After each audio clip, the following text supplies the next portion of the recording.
دماغ میں ایب نارمل سیلز کی نشو و نما جب حد سے بڑھ جائے تو یہ سیلز ایک جگہ جمع ہو کر ٹیومر کی شکل اختیار کر لیتے ہیں۔ برین ٹیومر کی کچھ اقسام ہیں۔ برین ٹیومر کو اس کی نشو و نما کے حساب سے گریڈز دیے جاتے ہیں، جن میں دیکھا جاتا ہے یہ کتنی تیزی سے نشو و نما کرتے ہیں اور علاج کے بعد کسی حد تک ٹھیک بھی ہو سکتے ہیں۔ اچھا، ان میں گریڈ 1 اور 2 نچلے درجے کے ہوتے ہیں، جبکہ گریڈ 3 اور 4 زیادہ بڑے ہوئے مرض کے لیے استعمال ہوتے ہیں۔ اب ہم دیکھتے ہیں برین ٹیومر کی ان 2 اقسام کو۔ پہلی قسم ہے بینائن، جس کو نون کینسرس برین ٹیومر کہتے ہیں۔ یہ لو گریڈ یعنی کہ گریڈ 1 اور گریڈ 2 میں ان کا شمار ہوتا ہے، جس کا مطلب ہے کہ ان کی نشو و نما سست روی سے ہوتی ہے اور علاج کے بعد دوبارہ شاذ و نادر ہی ہوتے ہیں۔ دوسری قسم ہے میگلنٹ کینسرس برین ٹیومر۔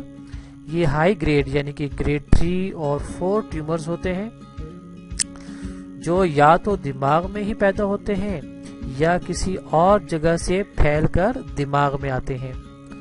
یہ ٹیومرز علاج کے بعد دوبارہ بڑھ جاتے ہیں۔ اب ہم پڑھتے ہیں دیکھتے ہیں برین ٹیومر کی علامات۔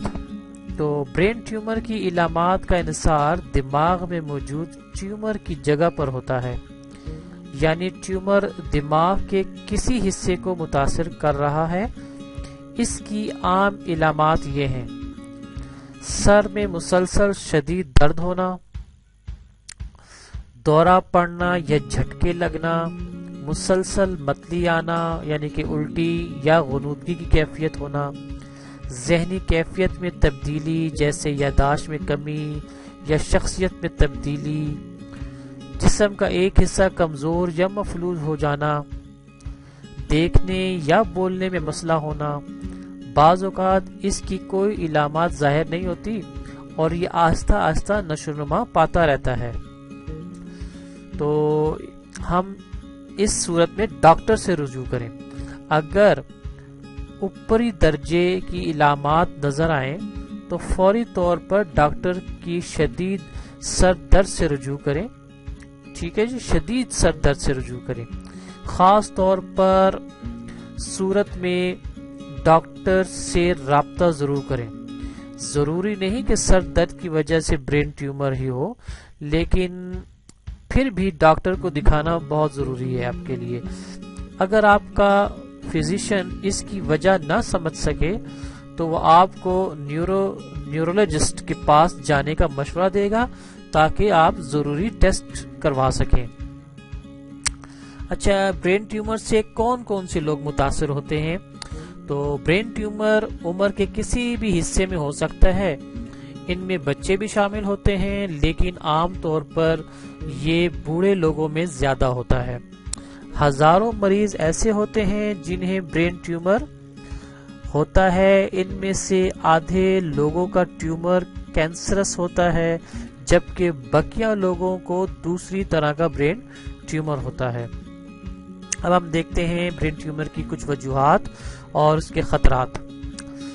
دماغ میں ٹیومر کی اصل وجہ معلوم نہیں ہوتی، لیکن ایسی بہت سی باتیں ہیں جو دماغ کے ٹیومر کی وجہ بن سکتی ہیں۔ تو سب سے پہلی ہے عمر۔ عمر کے بڑھنے کے ساتھ برین ٹیومر کا خطرہ بڑھتا جاتا ہے، جبکہ کچھ برین ٹیومر بچوں میں بھی ہوتے ہیں۔ دوسری وجہ ہے پہلے سے کینسر ہو جانا، پہلے سے کینسر کسی کو ہونا۔ وہ بچے یا بڑے جنہیں پہلے سے کینسر ہو، آگے جا کر انہیں برین ٹیومر بھی ہو سکتا ہے۔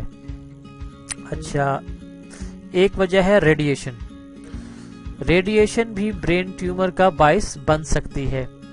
ایسے لوگ جن کے سر کی ریڈیو تھراپی ہوئی ہو یا سی ٹی اسکین ہوا ہو یا ایکس رے وغیرہ ہوا ہو، ان کو برین ٹیومر کا خطرہ زیادہ ہوتا ہے۔ ایک قسم ہو سکتی ہے اس میں HIV یا ایڈز، یہ بھی علامت ہو سکتی ہے۔ کہ HIV ایڈز عام لوگوں کے مقابلے میں مریضوں میں برین ٹیومر ہونے کا خطرہ ڈبل ہو جاتا ہے۔ اس کا علاج کیا ہے؟ برین ٹیومر کا علاج عمر اور مرض کی کیفیت کے حساب سے کیا جاتا ہے، جس میں سرجری، ریڈیو تھراپی اور کیمیو تھراپی شامل ہے۔